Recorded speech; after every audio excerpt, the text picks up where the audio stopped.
I'm Kayleen and this is my husband Mark and our rescue greyhound girl Missy. Last year Mark decked out our Ford Ranger with roof racks, solar panels, fridge freezer, pantry, drawers and even a shower. So now we can travel totally off-grid. Join us each week as we explore Australia. Mark shares his knowledge of tips and tricks and how to have fun travelling with a greyhound. Subscribe to our channel and join the adventures.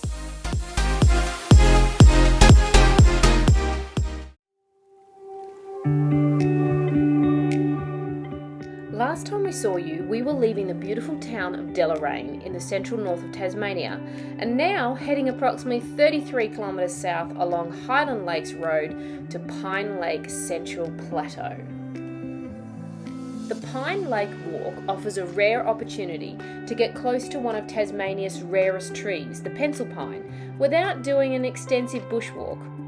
Off the Lake Highway on the Central Plateau, this easy 800-metre return walk leads to a small alpine lake fringed by beautiful pines. Struggle for survival.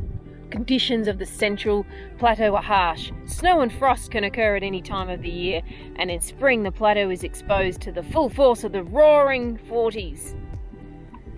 The winds have both a drying and cooling effect, so plants have developed ways to conserve moisture and survive the long winters.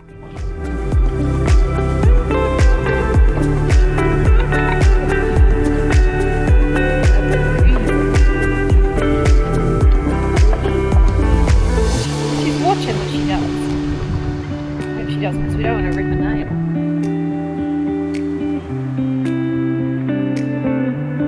You can see it from the back.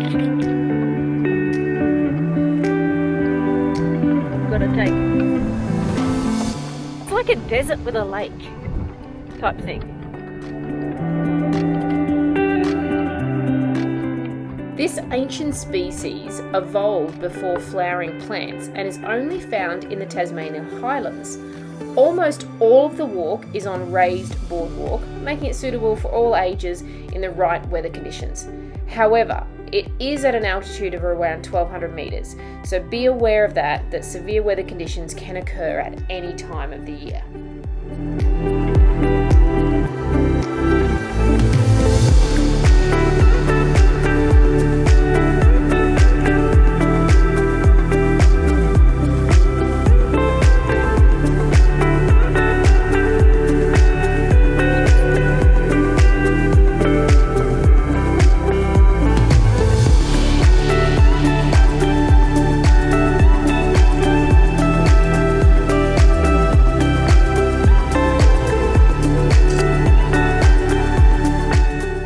Back on our adventure, we barely left the lakes, maybe 4 kilometres, and we had to stop at the Great Lake Lookout. So this is the Highland Lakes, and look like there's trout fishing in the Highland Lakes. Wow, blue, blue, blue, blue.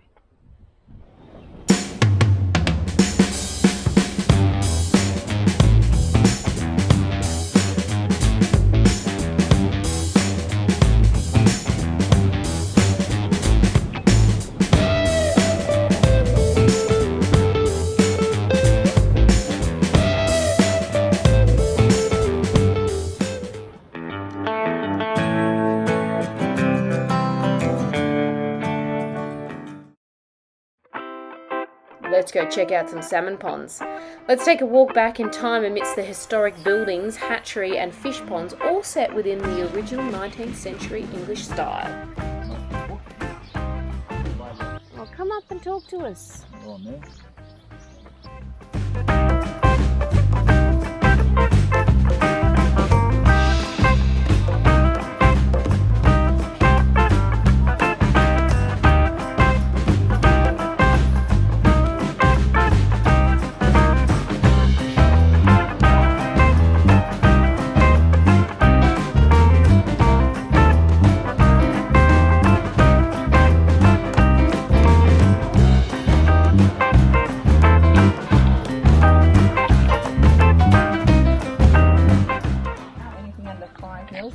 My whole takeaway is called a fingerling. A fingerling? A fingerling. Oh, and then they go through here. That's the entire thing I took away. Yes, and we can understand why you put that up. That's exactly right. Yeah, because you can see the food. Yeah, they're lining up. On the top and then getting pushed down by the water and then getting shot out. And he's like, I'm going against the headwind. The current. Swimming against the side, dude. These guys are just all relaxing. Museum of Trout Fishing. Let us go to the museum. See up there the bookshelf? It looks like there's glasses or something up there. Yeah, I reckon he'd have his stash of his whiskey or his port. And then they play a few tunes. It's a pianola. It's a pianola. Maybe. Yes. It is a pianola. My grandparents had a pianola. I loved it. And then they got rid of it. I was sad. I would have kept it. Fishing rods over time.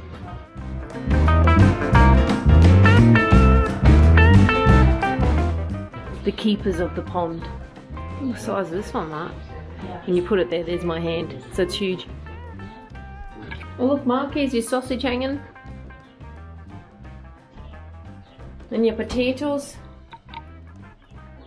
And your bread. And your boots. We travelled everywhere just to go. My goodness, look at all these rods.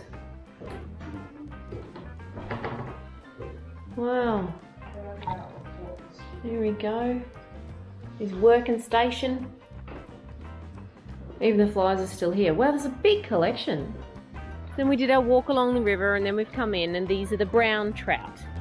Which you can really see, but they are big, aren't they? They're camouflaged. And then we found out with the weeds. Yes. Seaweed. But they were introduced to Tasmania from Europe in 1864 and they're now in really good numbers and mostly in lakes and rivers, all of which they are self-sustaining populations.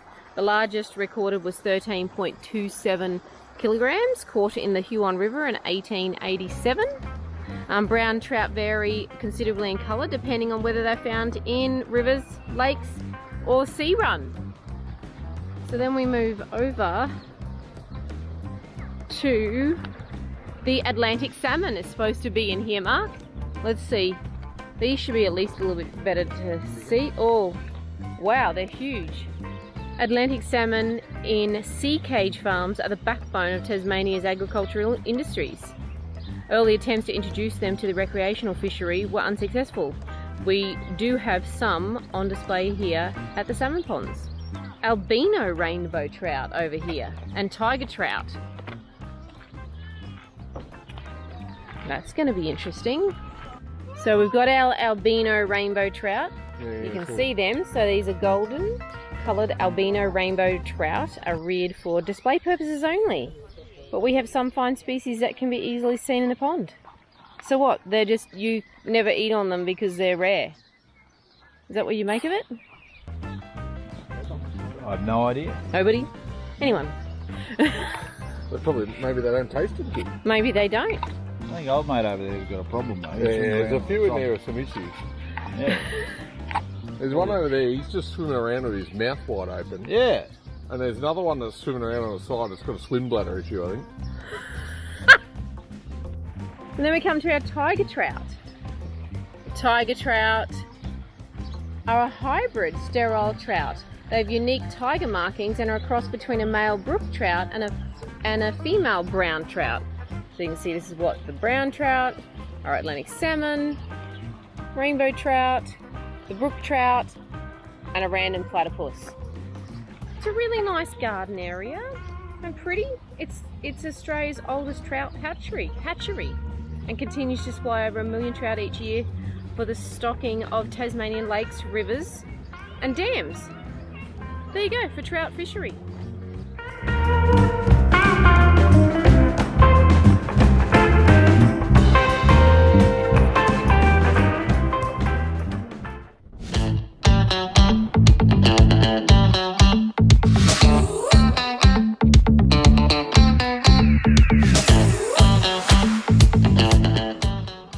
They put all the ciders.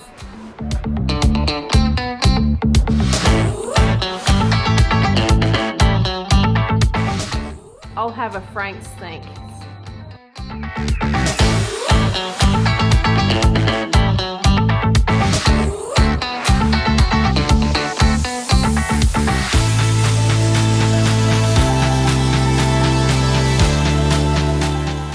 So this one's my favourite, the cherry pear. And Mark likes the raspberry pear.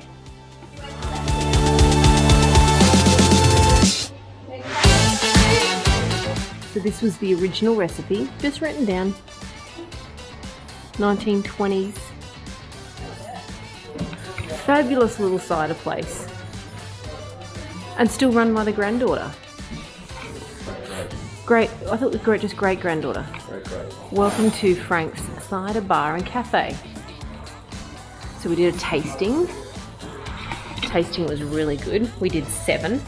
Because you can just get a free tasting of like 1 or 2 at the bar, or we did the 7, it was $7. And then we want to have a look at the museum afterwards. So this is the museum.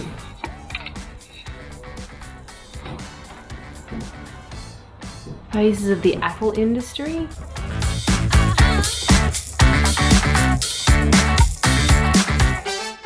Well worth a visit down the Huon Valley.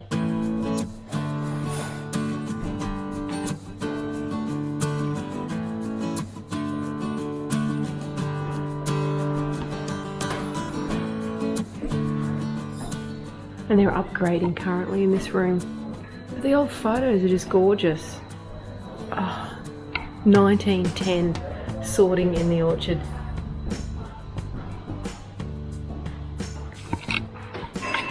All these photographs were from early equipment dating from the years when Frank Clark was a boy.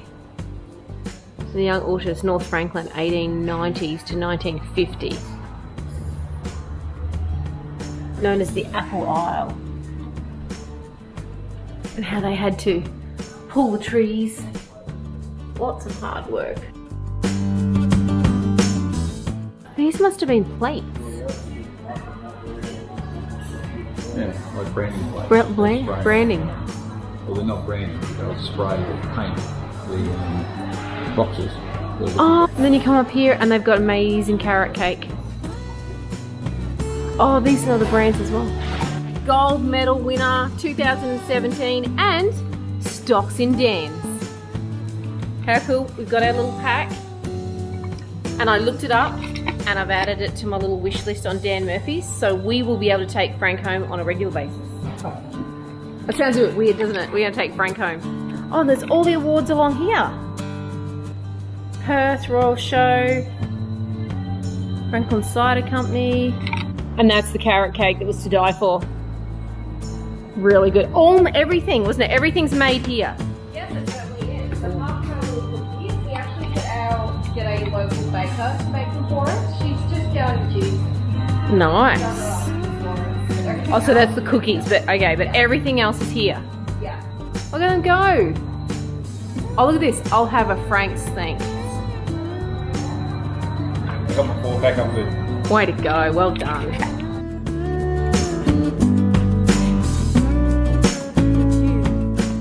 Huon Valley, the Huon River, and the St. John's Church, which is where Frank, from Frank's Cider, the family have bought this and they do weddings in here. And apparently Frank is buried behind. Is there a cemetery? Oh look, there we go. Oh, wonder if he's the one out on his own. Let's go have a look. Oh wow, there's a lot more graves than we anticipated. They've got a good view. Beautiful. We're not sure where Frank is. Lost Frank. We've lost Frank. These are from the 1800s. Oh, that one's 1936 over there and 1976.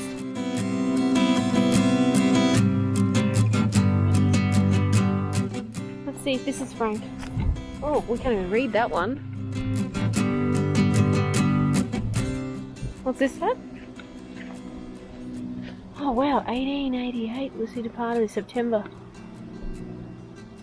Mary. So John Clark, he got front row seat here. He's right against the church. 1885, 1875, and $18.65. Beautiful. Look at the sailboat.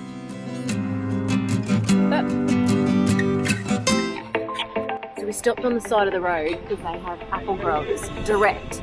A bag for $3. So Mark's going to get a bag of apples. That is so cheap. We were paying something like $5.99, $6.99 a kilo. Ooh. Oh, he's getting cherries too. So step back in the sun a little bit so I can see you. So the bag, $3. And the cherries? $6. $6. Wow. Oh, they're cold. They're cold and the cherries are warm. Oh, so we're eating the cherries. And they're kind of yummy. They're kind of yummy. They are the nicest cherries. They are so rich in flavour. Nothing like you buy in the store. Amazing. Oh my god. So beautiful. No wonder the cider tastes amazing too. Yeah. Wow. Gotta get.